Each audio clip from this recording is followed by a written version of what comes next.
নমস্কার বন্ধুরা, শুভ সকাল। দক্ষিণ ২৪ পরগনা জেলার সুন্দরবন অঞ্চলের ছোট্ট একটি গ্রাম থেকে মা মান্টু ভিলেজ ব্লগ চ্যানেলে সবাইকে অনেক অনেক স্বাগত, অনেক ভালোবাসা। তো আর একটা নতুন ভিডিও নিয়ে চলে এসেছি তোমাদের কাছে। তো কেমন আছো সবাই? আশা করি সবাই ভালো আছো, সুস্থ আছো। আর আমার মান্টুটা জানো তো ভালো নেই, তো ওর শরীরটা জানোই তো খারাপ, আর না ওনা ঝিমিয়ে আছে, কিছু খেতেই চাইছে না। তো ভাবছি ওকে আজকে একটু গুনিনের কাছে নিয়ে যাব ঝাড়ফুঁক দেওয়ার জন্য। তো আজকে শুক্রবার, এখন বাজে প্রায় বেলা ওই 9টা, সাড়ে 9টা। আর এখন থেকে তোমাদেরকে সাথে নিয়ে ব্লগটা শুরু করছি। ব্লগটা স্কিপ করে দেখো না, স্কিপ করলে কিছুই বুঝতে পারবে না। তো দেখো, সকালবেলা আমি মান্টুর পাপার জন্য রান্না করে দিয়েছি, ডাল করেছি, আলু ভাতে করেছি, আর একটু পটল পোস্ত করেছি। তো মান্টুর পাপা ওটা খেয়ে গেছে আর নিয়ে গেছে। আর তারপরে মান্টু একা একা থাকতে চাইছে না, ওর একটা দাদা দিদিকে বসিয়ে রেখে আর আমি সংসারে বাসি কাজগুলো সেরে নিচ্ছি। যেহেতু মান্টুর শরীরটা খারাপ, তো সকালবেলা উঠেই ওকে নিয়ে বসেছিলাম, তারপরে যে কোনো প্রকারে রান্নাটা করেছি। তো তারপর না, ও আমার কাজ ছাড়া হতেই চাইছে না, তো সেই জন্য ওদেরকে বসিয়ে রেখে তারপর আমি বাকি কাজগুলো সেরে নিচ্ছি।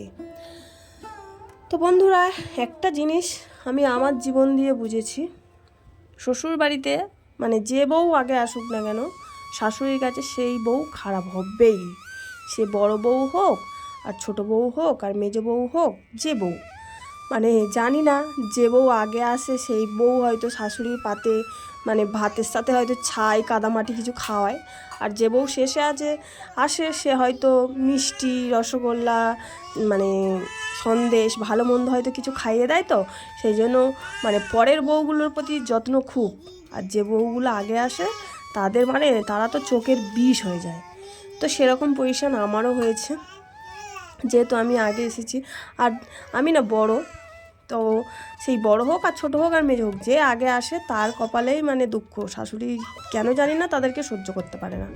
তো এটা শুধু আমি বলে না, তো অনেক শুনেছি, অনেক দিদিভাইরাও বলেছে, আমি ভিডিওতে দেখেছি। আর আমাদের পাড়ার মধ্যেও এরকম আছে, 100টা যদি থাকে 100টার মধ্যে 95 জন এরকম, যে বউগুলো আগে এসছে তাদেরকে এক নজরে দেখতে পারে না, আর পরের বউগুলোর এত যত্ন, এত আদর, তাদের জন্য প্রাণ প্রাত করে দিতে পারে। আর যারা আগে এসছে তারা শ্বশুর শাশুড়ির জন্য প্রাণপাত করতে পারে, কিন্তু শ্বশুর শাশুড়ি তাদের দিকে ফিরেও তাকায় না। তো এটাই বাস্তব, এটাই চলছে চারিদিকে। শুধু বউমারাই শুধু খারাপ হয়, আর শাশুড়িরা এত ভালো যে শাশুড়িদের কোনো দোষই নেই, যত দোষ শুধু পরের মেয়েদের। তো এটা সমাজ জানে না যে একটা মেয়ে অন্য জায়গায় থেকে একটা পরের বাড়িতে এসে তাদেরকে আপন করে নিয়ে চলাটা যে কতটা কষ্টের। বাবা মা, ভাই বোন, দাদা দিদি সবাইকে ছেড়ে, নিজের গ্রাম ছেড়ে, বাড়ি ছেড়ে আর একটা নতুন পরিবেশে গিয়ে সবাইকে নিয়ে কত কষ্ট করে চলে, সেটাই তারা বোঝে না। তারা তো কোনোদিনও আপনই করতে পারে না, পরই ভেবে থাকে। পরের মেয়ে পরই হয়, আপন হয় না। মেয়ে আর বৌমার মধ্যে তো অনেকটাই ফারাক করে রেখেছে এই শাশুড়িগুলো। আজকে শাশুড়ি যদি নিজের বৌমাকে মেয়ের চোখে দেখতো, তাহলে তো সমাজে এই শাশুড়ি বৌমার এই যে অশান্তি, এটা তো থাকতোই না। তো যাই হোক, আমি আগে এসেছি শ্বশুরবাড়িতে, আজকে নাই করে আমার 18-19 বছর হয়ে গেছে। তো আমি শাশুড়ির কাছে ভালো হতে পারিনি, শাশুড়ি এক নজরে দেখতে পারে না আমাদেরকে। তো তার ছোট ছেলে, ছোট বউ, তাদের ফ্যামিলি, তাদের তারাই সব কিছু, আমাদের যা কিছু স্বার্থে। আমরা যদি টাকা দিতে পারি তাহলে করবে, টাকাইতে না আমাদের দিকে তাকাবে, তাছাড়া আমাদের দিকে তাকানোর কোনো প্রয়োজনই মনে করে না। তো যাই হোক, আর কাদের কাদের জীবনে এরকম ঘটনা ঘটেছে কোন দিদিভাইদের আমাকে কমেন্ট করে জানিও।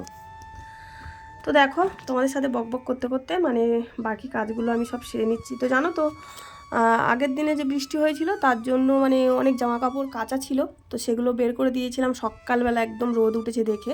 তো সেগুলো শুকিয়ে গেছে, আর আবার ফের এক বালতির বেশি জামা কাপড় পড়েছিল, সেগুলো কেচে নিয়েছি। তো জানো তো, আজকের মান্টুর শরীরটা খারাপ, তাই আমার কাজগুলোও সারতে অনেকটা দেরি হয়ে গেছে। আর তারপরে আমি স্নান সেরেছি তখন 2:30 নাগাদ, স্নান সেরে তারপরে একটু ভাত খেয়ে নাকে মুখে গুঁজে বলতে পারো চলে গেছি মাঠে গেছি। তখন ওই 3টে মতন বাজে।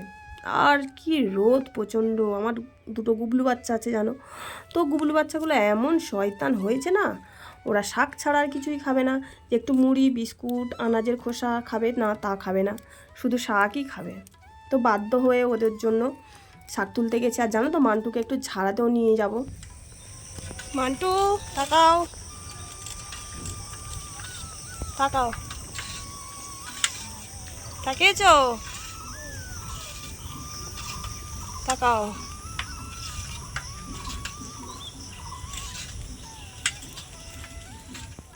তো দেখতে পেলে মান্টুকে নিয়ে বেরিয়ে গেছি, সাইকেল চালিয়ে যাচ্ছি, যেহেতু অনেকটা রাস্তা না। তো মান্টু তো হাঁটতেই চায় না জানো, আর ওর শরীরটা এমনিতেই খারাপ। তো সাইকেলে করে নিয়ে চলে গেছি। আর এই যে গুনিনের বাড়ি এটা। আর আরেকটা জিনিস তোমাদের সাথে শেয়ার করি, এই যে কাকিমাটা আছে ইনি ঝাড়াবেন। এই যে কাকিমা দাঁড়িয়ে আবার দেখছে আমি ভিডিও করছি বলে, এই কাকিমা ঝাড়াবে। আর সামনে যে একটা গাড়ি দেখতে পাচ্ছ, এখানে না আগের দিন মানে একটা বিয়ে হয়েছে, তো বাঙাল বাড়িতে বিয়ে হয়েছে, সেই জন্য মানে বউ সন্ধ্যার পরে বেরায়। তো আমি যখন গেছি প্রায় সন্ধ্যা প্রায় হয়েই তো গেছে, সন্ধ্যার আগে তো ঝাড়ানো হয়। তো বর বউ বেরাচ্ছিল, তো কাকিমা বললো একটু বর বউটা চলে যাক, তারপরে একটু ঝাড়িয়ে দিচ্ছি। তো আমিও দেখলাম, ভাবলাম আমি একা কেন দেখবো, তো তোমাদের সাথেও শেয়ার করে দিই। বর বউয়ের মুখটা তোমাদেরকে দেখাতেই পাচ্ছি না, কারণ এত লোকের ভিড়, আর আমি পিছনে ভিডিও করছি, কে কি ভাববে, সেই জন্য পিছনে দাঁড়িয়েছিলাম। পিছন থেকে যতটা পারলাম তোমাদের সাথে শেয়ার করলাম। বর বউয়ের মুখটা না দেখাতে পারলেও পিছনটা দেখাতে পারলাম। আর লোকজনও ওখানে মানে প্রচুর জমে গেছে।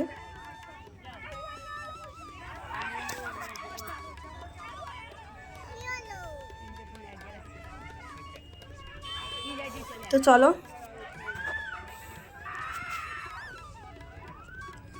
তো তারপর ঝাড়িয়ে চলে এসেছি। ঝাড়ানোটা কাকিমা বললো ভিডিও করো না, তো তার জন্য ভিডিও করে তোমাদেরকে দেখাতে পারিনি আমি। তো বাড়ি চলে এসেছি, এসে ঘরের মানে বেড কাভারটা চেঞ্জ করে নিচ্ছি, কারণ বিছানা চাদরটা নোংরা হয়ে গেছিলো। আর আমার মান্টুটা তো জানো খুব দুষ্টু, এক মুহূর্তে একটু গুছিয়ে রাখতে দেয় না। এই মানে পরিষ্কার করে গুছিয়ে রাখি, তো এই নোংরা করে দেয়। তো তার জন্য আমার 2-3 দিন ছাড়াই বিছানার চাদরটা পাল্টাতে হয়।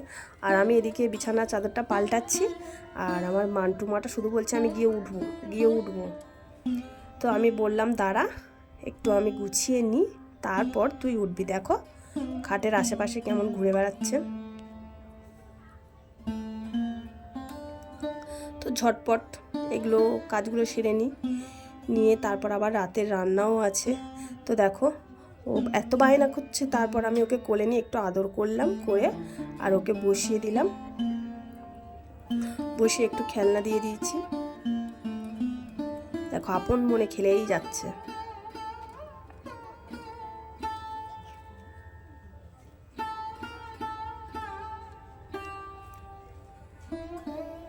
তো গুনিনের কাছে নিয়ে গেছি, ঝাড়ফুঁক করার কেরম মানে ম্যাজিকটা দেখো। ডাক্তার দেখিয়ে নিয়ে এসেছি, ওষুধ খাওয়াচ্ছি, বাচ্চা কিছুতেই খেতে চাইছে না। তো সারাক্ষণ যা মানে মুখের ধারে নিয়ে যাচ্ছি শুধু বমি করছে, ওয়াক তুলছে। তো ঝাড়িয়ে নিয়ে আসার পরে ও নিজেই না বলল মা আমি একটু ভাত খাবো, আমাকে ভাত দাও।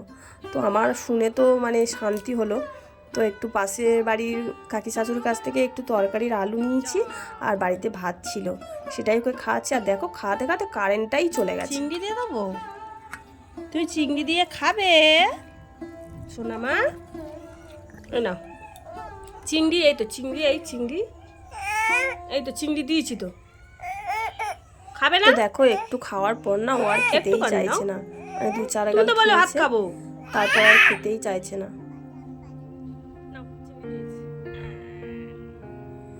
তারপর যে আবার কারেন্টটা এলো, আবার টিভিটা চালালাম, কার্টুনটা দেখাচ্ছি, তারপর আবার একটু একটু ভাত মুখে নিচ্ছে।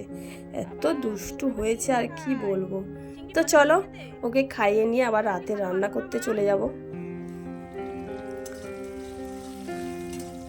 তো আজকের আমাদের রাতের রান্না একটু মাংস রান্না করব, যেহেতু মান্টুর পাপারও শরীরটা খারাপ ছিল, আমারও শরীরটা খারাপ ছিল, কিছু খেতে ইচ্ছে করছিল না। তো মান্টুর পাপা বললো একটু মাংস আনো, মাংস রান্না করো। আর ঘরে ছিল একটু পুঁইশাকের ডাঁটা দিয়ে মুরগির মাংস খেতে খুবই ভালো লাগে। তো কাদের কাদের ভালো লাগে আমাকে কমেন্টে জানিও, আমার তো খুবই ভালো লাগে। তো মান্টুকে ওর দাদার কাছে বসিয়ে দিয়েছি, না দাদা না, ওর দিদির কাছে বসিয়ে দিয়েছি, দিয়ে আমি রান্নাঘরে রান্না করতে চলে এসেছি। তো এখানে দেখো আমি মশলাটা কষিয়ে নিয়ে মাংসটা কষিয়ে নিচ্ছি। তো জানো তো বন্ধুরা, একটাই না দুঃখের বিষয়, স্বাদ করে এত যত্ন করে মানে পুঁই শাকের ডাঁটা দিয়ে মাংসটা রান্না করলাম, মাংসটা যে কি বাজে খেতে হয়েছে আর কি বলবো, কারণ মাংসটাই ভালো না, মাংসটা এত বাজে খেতে। আমরা মানে রাত্রে তো মান্টুর পাপা আর আমি ভাত খেতেই পারলাম না, লাস্টে ডাল আর ডিম ভাজা করেই আমাদের পেটে ভাত গেল। আরে কপালে আছে ডাল ভাত, আর মাংস ভাত কি করে যাবে পেটের মধ্যে। তো এখানে দেখো সাজিয়ে গুছিয়ে মাংস ভাত নিয়ে চলে এসেছি। তো তোমাদেরকে বলেই দিলাম যে মাংস ভাতটা আমরা খেতে পারিনি, কারণ মাংসটা ভালো ছিল না, তরকারিটা যতই ভালো করে করি না কেন মাংসটা ভালো ছিল না, যার জন্য মাংসের তরকারিটা কি বাজে গন্ধ হয়েছে, খেতেই পারলাম না। তো দেখো খেতে গিয়েও আমরা কিছুই খেতে পারিনি, কত আশা করে মানে বসেছি খেতে যে মাংসের তরকারি ভাত খাবো, পুঁই শাকের ডাঁটা দিয়ে মাংসের তরকারি খুবই প্রিয় আমার। তো কপালটাই খারাপ, আর কি হবে বলো। তো বন্ধুরা, ভিডিওটা কেমন লাগলো আমাকে কমেন্টে জানিও, আর ভালো লাগলে একটু লাইক করো, অনেক করে শেয়ার করো, আর আমার চ্যানেলে যারা নতুন বন্ধু আছে চ্যানেলটিকে সাবস্ক্রাইব করে আমার পাশে থেকো। তো সবাইকে টাটা, সবাই ভালো থাকবে।